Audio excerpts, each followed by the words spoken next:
नमस्कार दोस्तों, आज हम एक ऐसे सवाल पर बात करेंगे जो सदियों से हम मनुष्य के मन को चिंतित करता आ रहा है। जीवन में दुख कहां से आता है? क्या ये हमारे भाग्य का खेल है या फिर हमारे कर्मों का फल? आइए आज की इस वीडियो के माध्यम से इस प्रश्न का उत्तर खोजने की कोशिश करते हैं। मित्रों, सदियों से लोग मानते आए हैं कि हमारा जीवन पहले से लिखा हुआ है। हमारी किस्मत में जो लिखा है वही होता है। ये भाग्य का सिद्धांत। दूसरी ओर कर्म का सिद्धांत कहता है कि जो हम करते हैं वही हमें मिलता है। हमारे अच्छे कर्मों का फल हमें सुख और बुरे कर्मों का फल हमें दुख देता है। मित्रों, गीता में भगवान श्री कृष्ण कहते हैं कि हमारा कर्म हमारे हाथ में है, लेकिन उसके फल हमारे हाथ में नहीं है। यानी हम अपने कर्मों को चुन सकते हैं, लेकिन उनके परिणामों को नहीं। गीता के अनुसार भाग्य और कर्म एक दूसरे से जुड़े हुए हैं। हमारे पिछले जन्मों के कर्मों का प्रभाव हमारे वर्तमान जीवन में दिखाई देता है। इसे हम भाग्य कह सकते हैं, लेकिन हम अपने वर्तमान कर्मों से अपने भविष्य को आकार दे सकते हैं। तो जीवन में दुख का कारण क्या है? गीता के अनुसार यह हमारे पिछले कर्मों और वर्तमान कर्मों का संयुक्त प्रभाव है, लेकिन हमें निराश होने की जरूरत नहीं है। हम अपने कर्मों को बदलकर अपने भविष्य को बेहतर बना सकते हैं। मित्रों, जीवन में आने वाले दुख हमें मजबूत बनाते हैं। हमें उससे सीखना चाहिए और आगे बढ़ना चाहिए। याद रखें, आप अपने जीवन के कप्तान हैं। आप अपनी किस्मत खुद बना सकते हैं। आइए इस बात को हम एक कहानी के माध्यम से अच्छे से समझते हैं। एक बार एक छोटे से गांव में रहता था एक किसान जग्गू। वह दिन रात मेहनत करता था, लेकिन उसके पास कभी धन धान्य की कमी नहीं थी। उसे लोग कहते थे कि उस पर भाग्य का साया है, और जग्गू भी मुस्कुराता था और कहता, भाग्य तो होता है पर मेहनत भी कम नहीं होती। वही गांव में ही एक और किसान था, मंगू। वह भी उतनी ही मेहनत करता था, लेकिन उसके पास कभी कुछ जमा नहीं हो पाता था। वह हमेशा परेशान और दुखी रहता था। लोग उसे कहते थे कि उसका भाग्य खराब है, इसकी नसीब ही खराब है। एक दिन जग्गू के खेत में उसे सोने की एक मूर्ति मिली। जब ये बात गांव वालों को पता चली तो सभी लोग जग्गू के पास आए और गांव वाले बोले, देखो, भाग्य ने तेरा साथ दिया। जग्गू ने मुस्कुराते हुए कहा, हो सकता है, लेकिन मैंने तो इस खेत को सालों से जोता है। मेरी मेहनत का ही यह फल है।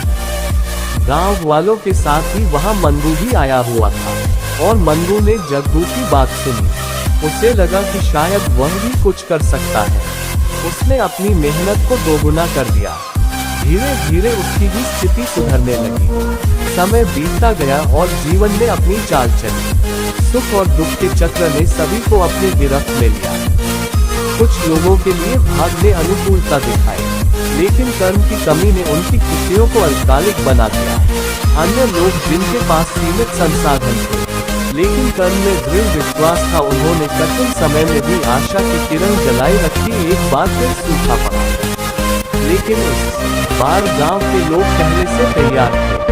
जग्गू और मंगू के नेतृत्व में उन्होंने पानी संरक्षण की योजनाएं बनाई, बीजों का भंडारण किया और आपस में सहयोग किया। दुख तो आया, लेकिन इसके प्रभाव को कम कर दिया गया।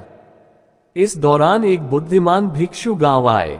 उन्होंने लोगों को समझाया कि दुख और सुख जीवन के दो पहिए हैं, एक के बिना दूसरा अधूरा है। दुख हमें संवेदनशील बनाता है, जबकि सुख हमें आनंदित करता है। महत्वपूर्ण यह है कि हम इन दोनों का सामना संतुलन से करें। भिक्षु ने आगे कहा, भाग्य एक बगीचा है जिसमें बीज हम बोते हैं। ये बीज हमारे कर्म है।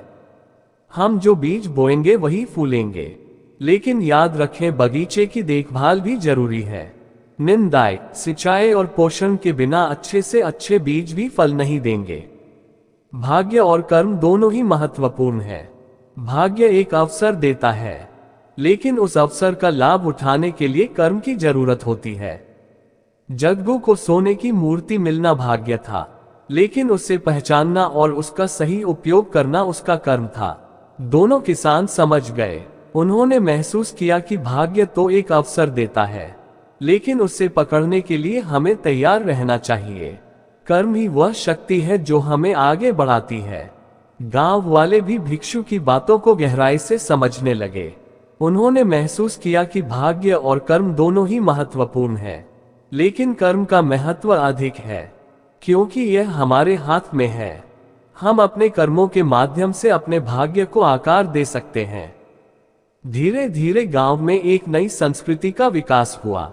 लोग अब न केवल अपने लिए बल्कि समाज के लिए भी काम करने लगे। उन्होंने शिक्षा, स्वास्थ्य और पर्यावरण के क्षेत्र में भी प्रयास शुरू किए। गांव में एक सकारात्मक ऊर्जा का संचार हुआ। जग्गू और मंगू के नेतृत्व में गांव ने कई चुनौतियों का सामना किया और उन पर विजय पाए।